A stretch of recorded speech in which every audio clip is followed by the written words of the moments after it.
Ever go to print your Excel sheet only to be met with a mysterious gray box or a totally blank screen where your preview should be available?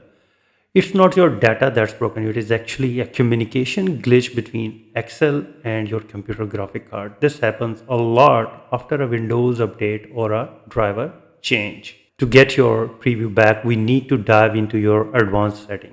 First, click on the File tab in the top left corner and head all the way down to the Options.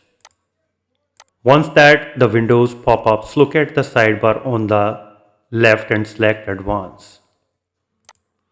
Now you are going to want to scroll down quite a bit and until you find the section labeled Display.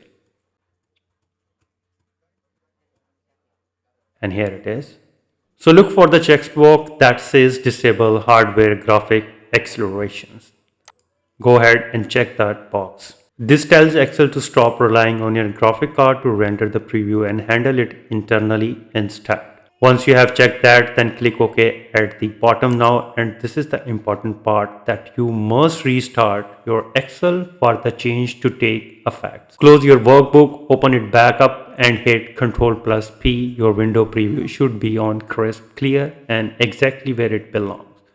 If this quick fix saved your project, hit like button and subscribe for more Excel troubleshooting.